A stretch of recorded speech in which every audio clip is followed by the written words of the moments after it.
Hello, my name's Chris Suter. This video is going to demonstrate how to create a Houdini PYRO simulation. I'll be creating the thruster and smoke effects for this SpaceX Starship takeoff. You will require no prior Houdini experience other than basic window navigation and the ability to place nodes. At the end of the video, you should be able to create attributes for simulations, convert point simulations into volumes, and have an idea of the workflow required to simulate smoke and fire. Starting, I have just the Starship and the tower and the stand, and I'll have a basic animation of the ship taking off. And we'll start with the flame, so I'll add a geometry container. We'll name that flame. In there we'll put in a tube. We'll make that a polygon. Close the end caps. We'll put the scale to 0.3. So now we're at a transform. And we're going to use this to match the vertical position of the flame to match the rocket. So we're going to go into our rocket and grab the position animation that it uses to take off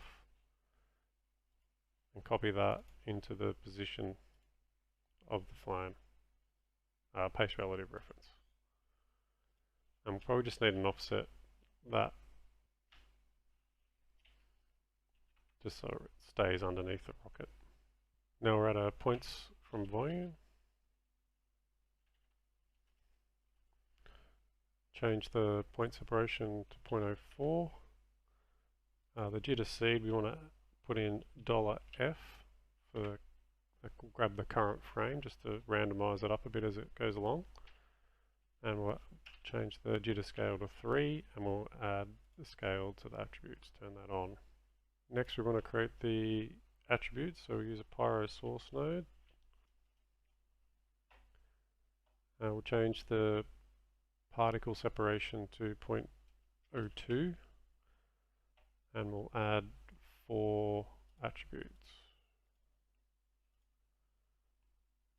First one will be density, second one will be temperature, third one's fuel, and the bottom one's velocity. We want to scale the temperature and we want to scale the velocity to 20 and the direction down on the Y. Next we want to add the pop net. We'll filter pop here on the object, and then inside we need to add gravity. We need to merge in a ground plane, so use a merge node. This to the affection relationship to mutual, add a ground plane into there. On the ground plane under physical, we need to change the bounce to 0.1.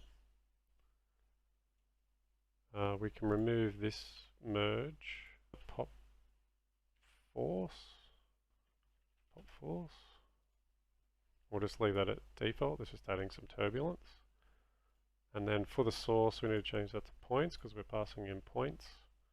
And then under the birth tab we'll increase the points to 10,000 and change the life expectancy to 0.2 because they'll be moving fast, we don't need to last very long. Then underneath the attributes tab we're going to add to inherited velocity, put a -5 on the Y variance. And then on the pop solver, just in max substeps, just change this to 10. So next we need to volume rasterize our attributes.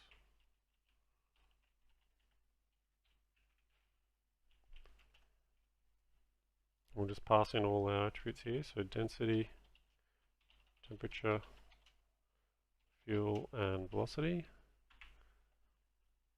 We'll change the voxel size to 0.05 and then we'll convert it to a VDB. It's just a optimization thing. Set the convert to VDB. And then we'll feed that into our PYRO solver. So in the PYRO solver we're going to set our voxel size to 0.05. We want to close the Y boundary at the bottom, so anything that goes underneath the ground we don't simulate that. And then under solving, we'll just set our cooling rate under temperature here to 1. And then under shape, we'll add some turbulence, 0.3. And then under the turbulence tab, we'll just add a swirl of 3 there. And then under sourcing, you need to change this burn to fuel, because that's what we called it. And then under solving again, under advanced, just change the max substeps to 3, just to increase the render per frame to compensate for the velocity. So that completes the flame. Now let's create a geometry node for our smoke.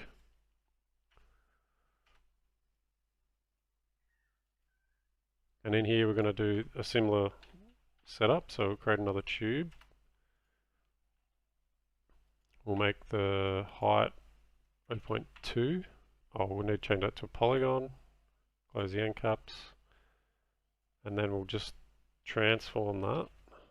We want to move it up a little bit, so it's the smoke sort of going down and then up and out. So we're going to put it up 0.2. And I might just scale it up a bit. Oops. Actually, no, that's too big. Let's make it 2. Just like that. And we'll do the same again. We'll do a points from volume. And that will have the same settings. So 0.4 separation, current frame, dollar frame as the jitter seed, scale of 3, and add scale to attribute enabled. And we'll add our PYRO source for the smoke. Similar to last time, we'll change this to 0.4, sorry, 0.2, and we'll only add 3 attributes this time, and it will be density, which we want to scale up by 3, our temperature, and our velocity, and we want to do the same again. The velocity is down by a scale of 20. We can feed that into a pop network. Filter for pop, attributes, and inside we need to do the same again. So we need to add gravity, merge in our ground plane. Sure, and we set the effector relationship to mutual.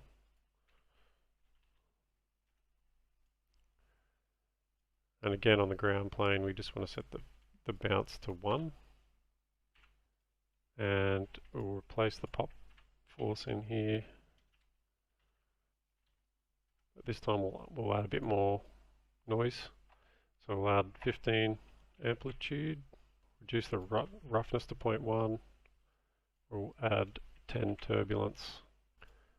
On the pop source, same as before, we want it to be points because we're feeding in points. And under birth, we'll change it to 10,000. And the life, we'll give it a little bit more life this time, 0.5. And then attributes for the inherited velocity, we actually want to put 2 on all directions for this. It's going to scatter the smoke out all directions. On the pop solver, we'll add the max substeps again of 10. Volume, rasterize that again. And we'll feed in the density, temperature, and velocity. And change the voxel size to 0.5. And then we'll convert that to a VDB again.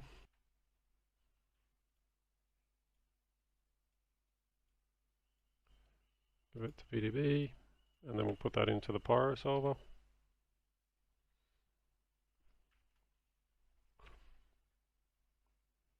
And again, we'll change that voxel size to 0.05. We'll close the bottom because we don't need to simulate underneath the ground. Under solving, this advection reflection, we want to put that to single projected. Under flames, we'll change the lifespan to 4, and we're going to add some temperature here, 30. And then under shape, we're actually going to decrease the dissipation, so the smoke lasts longer here. So put that to 0.01, and then we'll add some disturbance and turbulence. So the disturbance, we want to set that to 1, and the turbulence to 0.05. In the disturbance tab, this cutoff, change this to 0.1, and the block size to 0.1, and the roughness to 0.7. Under turbulence, we'll add a swirl of 3 again, and we'll just change the pulse length to 0.2. Under the look tab, we'll change the density scale to 20, and we'll turn fire emissions off. Under sourcing, we can remove the burn, and we just want to set the temp scale to 30. And we're going to beef up our velocity by a scale of 50 here. Under solving, just go to the advanced tab, and we'll add up step of 3 there because of the velocity increase. Put the flag towards the end, make sure our other flags are all on the end, and we'll preview our rocket takeoff. So that concludes the tutorial. If you're interested in learning more, I highly recommend Boehm's Houdini VFX course at houdini-course.com. There's also hundreds of free tutorials on sideeffects.com. Thanks for watching.